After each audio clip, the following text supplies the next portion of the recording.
حضرت خلیل اللہ نے اللہ سے دعائیں مانگ مانگ کے بیٹا لیا تھا. عمر کا پچھلا حصہ ہے، اولاد نہیں ہے، اللہ سے دعا مانگتے ہیں اللہ مجھے اولاد عطا کر دے. رات کے پچھلے پہر اٹھ اٹھ کے دعائیں مانگتے ہیں. خیر اللہ نے کرم فرمایا. حضرت سارہ کے بطن سے تو اولاد نہیں ہوئی، اب حضرت ہاجرہ سے نکاح کیا. اب حضرت ہاجرہ سے نکاح ہوا تو اللہ نے ان کے بطن سے انہیں ایک خوبصورت بیٹا دیا جس کا نام اسماعیل رکھا. اللہ اکبر! اللہ کی کتنی بڑی آزمائش تھی. اللہ کی طرف سے آواز آئی میرے حکم کی تعمیل کرتے ہوئے اپنی زوجہ کو اور اپنے بیٹے کو وادی غیر ذی زرع میں چھوڑاؤ. تو پھر وہ آج جہاں کعبۃ اللہ ہے، یہاں پہاڑوں کے بیچ حضرت ہاجرہ کو چھوڑ کے حضرت خلیل اللہ واپس چلے گئے. اور پھر جب حضرت اسماعیل علیہ السلام کی عمر 13 سال ہوئی تو ایک بار ملنے آئے تو حضرت خلیل اللہ کو حکم ہوا، خواب آئی اور خواب میں یہ حکم ہوا. نبیوں کی خواب بمنزلہ وحی ہوتی ہے. ہمارے جو خواب ہیں ان میں سے کچھ خواب ایسے ہیں جن کو کہا گیا نبوت کا 46واں حصہ ہے، اچھے خواب. لیکن ہمارے خواب ادغاث و احلام ایسے بھی ہوتے ہیں جو دن کے خیالات کا عکس ہوتے ہیں. کچھ ہمارے خواب ایسے ہوتے ہیں کہ جو شیطان کی طرف سے ہمارے اوپر ہوتے ہیں، شیطانی خیالات کا عکس ہوتے ہیں. لیکن کچھ خواب ایسے ہوتے ہیں کہ جو ہے وہ اچھے اور صالح خواب ہوتے ہیں. لیکن نبی کا کوئی خواب ادغاث احلام نہیں ہوتا. نبی کا کوئی خواب جو ہے وہ شیطانی خیال کا نتیجہ نہیں ہوتا، اس لیے کہ نبی پر شیطان وسوسہ اندازی نہیں کر سکتا. اور اگر اس امکان کو مان لیا جائے تو ساری شریعت مشکوک ہو جاتی ہے. تو یہ امکان ہی نہیں ہے کہ نبی پر شیطان اثر انداز ہو سکے. اللہ اکبر! نبی تو نبی رہا. نبی کے سچے غلام جو ہیں، شیطان تو ان کے راستے میں رکاوٹ نہیں ڈال سکتا جب وہ اللہ کی طرف سے دیے ہوئے تقوی سے مالا مال ہو جاتے ہیں. خیر تو خواب دیکھا کہ میں بیٹے کو ذبح کر رہا ہوں.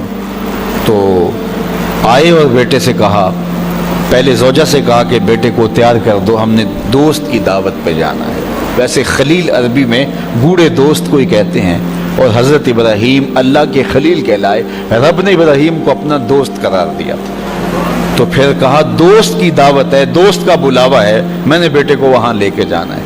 تو حضرت ہاجرہ بیٹے کو تیار کر دیتی ہیں، کنگھی بھی کرتی ہیں، بالوں میں تیل بھی لگاتی ہیں، خوبصورت کپڑے بھی پہناتی ہیں.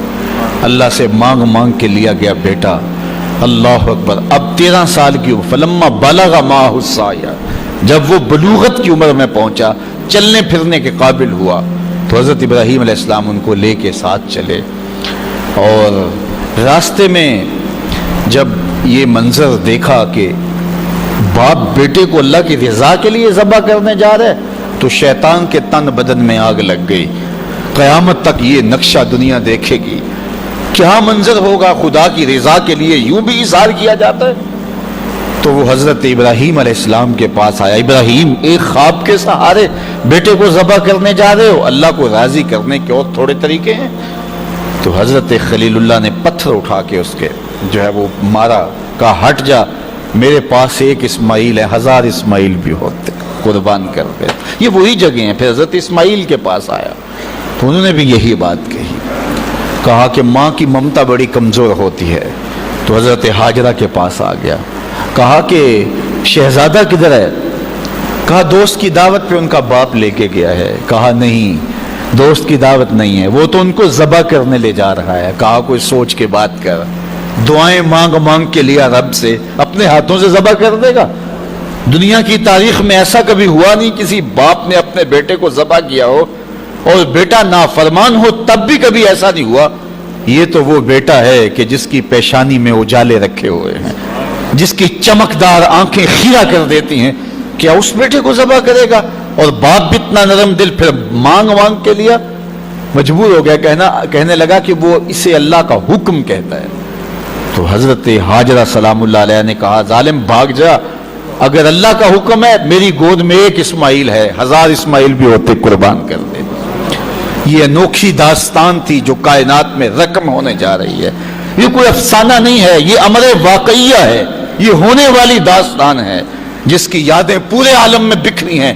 کائنات میں ایسا انوکھا واقعہ ہے، ایسا البیلا واقعہ زمانے میں نہیں دیکھا ہوگا جو یہ واقعہ رقم ہونے جا رہا ہے. حضرت اسماعیل 13 سال کی عمر اور حضرت ابراہیم اپنے بیٹے کو ساتھ لیے جا رہے ہیں. راستے میں میٹھی میٹھی باتیں بھی ہو رہی ہیں. جب منا کی اس وادی میں پہنچے، آج حاجی جو ہے جب وہ رمی جمار کرتا ہے تو وہ کہتا مجھے فون پہ بتا دو کہ میرا جانور ذبح ہو گیا کہ نہیں ہو گیا. اس میں اتنی ہمت نہیں ہوتی کہ اس قربان گاہ پہ چل کے جائے. وہ کہتا ہے تھکن سے چور ہوں. اللہ اکبر، حاجی تجھ سے تو چل کے جایا نہیں جاتا اور شریعت نے تجھے سہولت بھی دے دی، کوئی ضروری نہیں ہے کہ تو وہاں جائے. لیکن ذرا دیکھ وہ منظر کتنا دل آویز تھا. اگر حاجی کو کہا جاتا کہ بیٹا بھی ساتھ لے جانا ہے اور وہاں بیٹے کو ذبح نہیں کرنا، صرف گردن پہ چھری ہی رکھنی ہے، تو کلیجے کانپ جاتے. اللہ اکبر، رسم بھی ادا نہ ہو پاتی. لیکن یہاں ایک انوکھا واقعہ عملاً روح پذیر ہوا. فلما بلغ ماہ السعی، جب وہاں پہنچے تو کہا یا بنیا، اے میرے بیٹے. اللہ کتنا میٹھا اور دلاویز انداز تھا. اے میرے بیٹے، یا بنیا، یا بنی نہیں کہا، میرے بیٹے نہیں کہا، بیٹے نہیں کہا، یا بنیا، اے میرے بیٹے. اس میں اپنائیت کا جمال دیکھیے اور ٹپکتا ہوا شہد دیکھیے پیار کا. اے میرے بیٹے، میں نے خواب دیکھا ہے، انی اذبحک فانظر ماذا تری، کہ میں تمہیں ذبح کر رہا ہوں. فانظر ماذا تری، اب تو بتا تیری رائے کیا ہے. باپ نہ بتاتا ذبح کر لیتا، لیکن نے بیٹے کو شامل کیا. بتانا، میں نے یہ خواب دیکھا ہے اور نبی کا خواب بمنزلہ وحی ہے. اب تو بتا تیری رائے کیا ہے، مجھے بتائیے. باپ بیٹے کو کہے کہ میں تجھے ذبح کرنا چاہتا ہوں. اللہ اکبر. باپ اپنی مرضی سے بعض اوقات کسی بیٹے کی کسی خدمت کی وجہ سے اس کو تھوڑا سا زیادہ دے دے، یا اس سے شفقت کا رخ زیادہ ہو، یا اس کو کچھ ترجیح دے دے، تو دوسرے بیٹے ناراض ہو جاتے ہیں اور باپ کے خلاف جا کے اپنے چچاؤں سے اور دوسرے رشتہ داروں سے بات کرتے ہیں کہ ہمارا باپ ظالم ہو گیا ہے.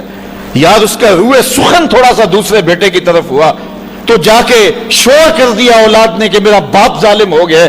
لیکن ذرا یہاں کہانی دیکھیے باپ کیا بول رہا ہے. بیٹا میں تجھ کو ذبح کرنا چاہ رہا ہوں. فانظر ماذا تری، مجھے بتا تیری رائے کیا ہے. تو بیٹا کیا جواب دیتا ہے؟ کائنات میں ایسا منظر نہیں دیکھا ہوگا.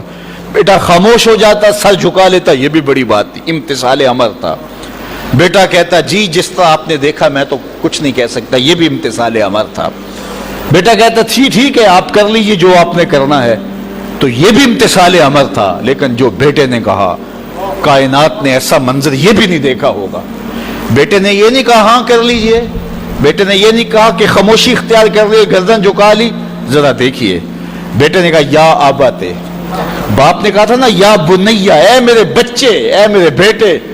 تو جب یہ بات سن لی کہ میں تجھے ذبح کرنا چاہتا ہوں تو بیٹے کا لہجہ تبدیل نہیں ہوا.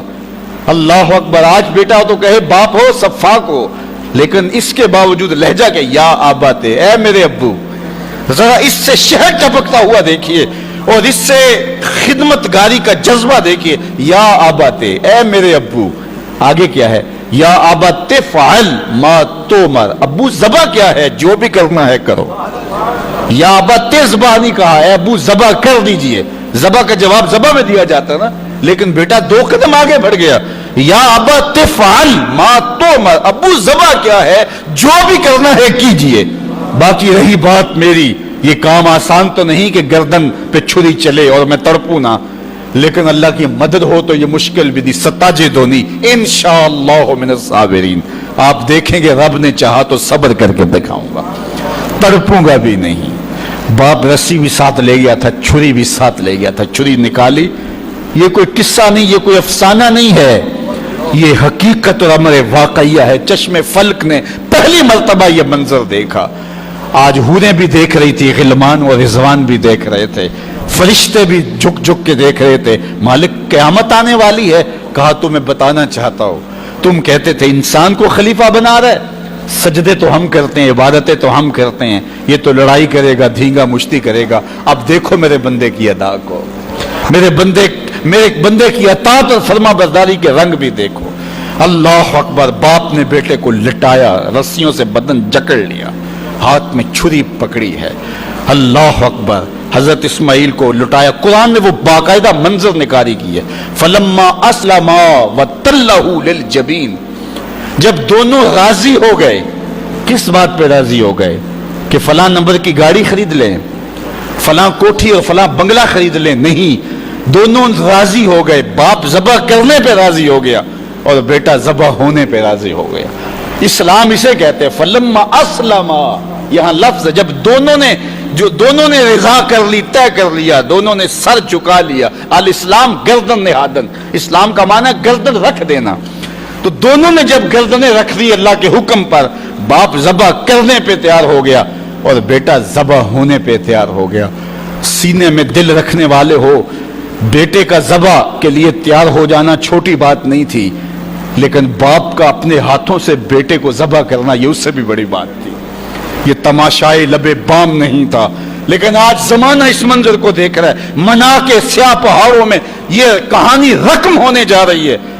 باپ نے ہاتھ میں چھری پکڑی اور بیٹے کو لٹایا. قرآن بتاتا ہے فلما اسلما، جب دونوں راضی ہو گئے، وتلہ للجبین، اور باپ نے بیٹے کو پیشانی کے بل لٹایا. اس پر مفسرین نے دو باتیں کی ہیں. للجبین کا معنی کیا ہے کہ پیشانی کے بل لٹایا، پیچھے سے ذبح کرنا چاہ رہے تھے. اور دوسرا یہ ہے کہ جس طرح جانور کو ذبح کیا جاتا ہے تو اس کی گردن کو بل دے کر کے ماتھا زمین پہ لگایا جاتا ہے کہ رگیں تن جائیں اور گردن کھل جائے تاکہ ذبح کرنے میں آسانی ہو. تو کہا کہ گردن کو جو ہے وہ کشادہ کرنے کے لیے آپ کا نازک گلا گھما کر کے پیشانی پہاڑ پتھر کے ساتھ لگائی اور رگیں تن گئی.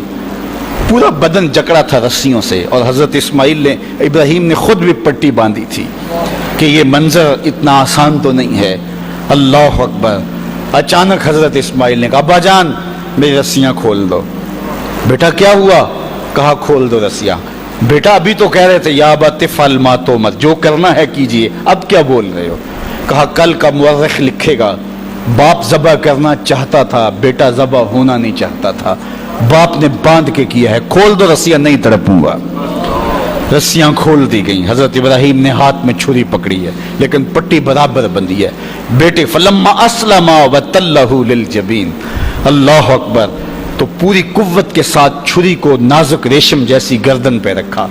ابراہیم تیرے حوصلے پہ قربان، اسماعیل تیری فرما برداری پہ قربان. اقبال بولے یہ فیضان نظر تھا یا کہ مکتب کی کرامت تھی، سکھائے کس نے اسماعیل کو آداب فرزند دی. بیٹا لیٹا ہے، رسیاں بھی کھلی ہیں، تڑپتا بھی نہیں ہے، آہو فغاں بھی نہیں کرتا، آنکھوں میں آنسو بھی نہیں ہیں. باپ نے ہاتھ میں چھری پکڑی ہے، بیٹے کی نازک ریشم جیسی گردن پہ رکھی اور پوری قوت سے چھری کو دبا دیا. لیکن ہوا کیا کہ ایک بال بھی نہیں کٹا. چھری کو پاس پڑے پتھر پہ مارا. لکڑی پڑی تھی، پتھر پڑا تھا، مارا، وہ کٹ گیا. لما تقطع یا سکین، اے سکین ہے چھری تو کیوں نہیں کاٹتی؟ اللہ اکبر. چھری نے زبان حال سے آواز دی ابراہیم الخلیل یامرنی والجلیل ینہانی. خلیل مجھے ایک بار کاٹنے کا کہتا ہے، وہ خلیل، وہ کبیر، وہ رب، وہ جلیل 70 بار کہتا ہے، خبردار ایک بال بھی کاٹا. کہا تیرا کام تو کاٹنا تھا. چھری بولی آگ کا کام بھی تو جلانا تھا. جس نے آگ کو جلانے سے روکا آج اس نے مجھے کاٹنے سے روک دیا. سمجھے اس سے یہ بھی تو نتیجہ نکل سکتا، چلو جان چھوٹی، میرا قصور تو نہیں تھا، لیکن اللہ کے حکم کو پورا کرنے کا جذبہ تھا. پتہ نہیں دل میں کیا بات آ گئی کہ چھری کو روک دیا گیا. پھر استغفار پڑا اور چھری تیز کی اور گردن پہ رکھ کے پورا زور لگا دیا. گردن کٹ گئی، خون بہنے لگا. خوش ہو گئے کہ بڑا کام تھا کر گزرا. جلدی جلدی پٹی کھولی تو دیکھا ذبح ہونے والا بیٹا نہیں دمبا تھا.